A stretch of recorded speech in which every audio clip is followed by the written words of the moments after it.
इस 20वें श्लोक में प्रभु कह रहे हैं कि जितनी जितनी कामनाएं होगी उतना ज्ञान अपहरित होता जाएगा। लालच बुद्धि को कम कर देता है, फिर वो सुप्रीम एनर्जी को छोड़कर कामनाओं को पूर्ण करने के लिए उचित अनुचित की भी परवाह न करके भागता रहता है, भटकता रहता है, क्योंकि वह अपने स्वभाव के वश में रहता है।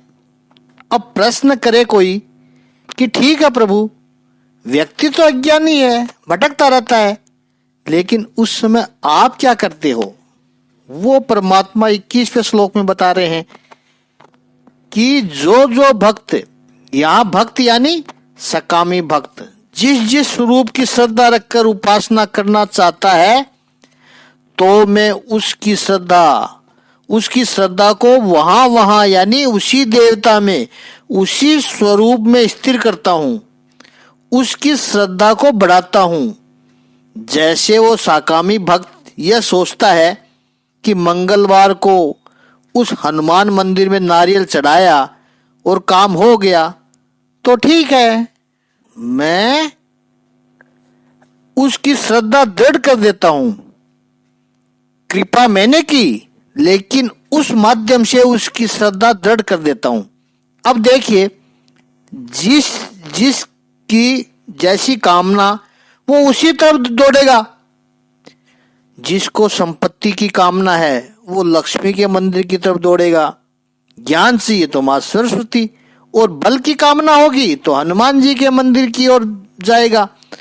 जैसे आकाश में बादलों से जो जल बरसता है वो गांवों में, पहाड़ों पर कहीं भी गिरे, अल्टीमेटली नदियों और झरनों के माध्यम से समुद्र में जाएगा।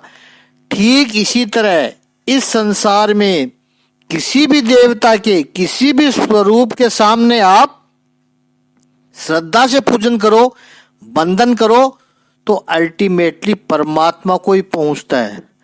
प्रभु ने शब्द प्रयोग किया है तनु यानी शरीर, और दूसरा तनु का अर्थ है छोटा। यह शरीर ही हमें विराट से छोटा बनाता है।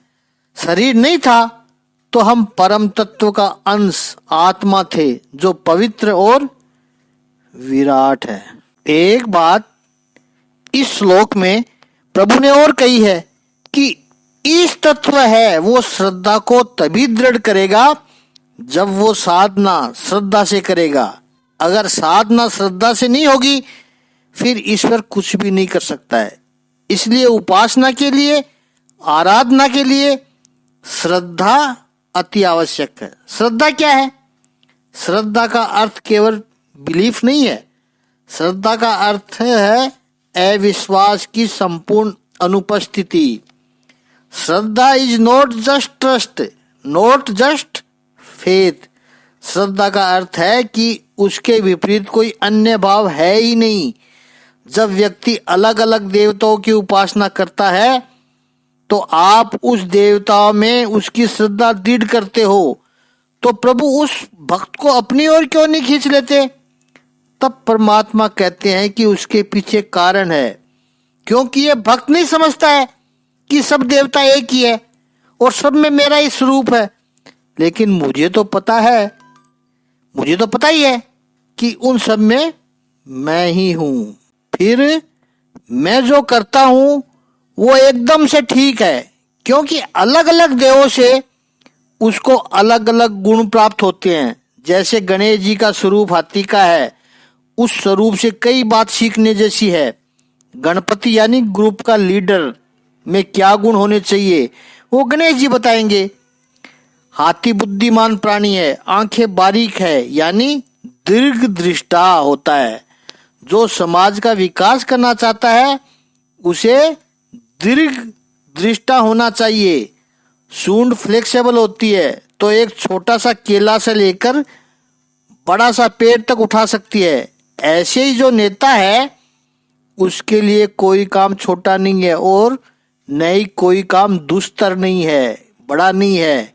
ऐसे ही सारे स्वरूप हनुमान जी का, माँ जगदम्बा का व अन्य देवताओं का स्वरूप गुणों के समूह है। इसलिए भगवान कहते हैं कि अलग अलग देवताओं की उपासना करे, कोई बात नहीं है। आगे की चर्चा कल करेंगे। इसी ज्ञान को विस्तृत रूप में सुनना है तो हमारा मेन वीडियो नंबर 299 अवश्य सुने।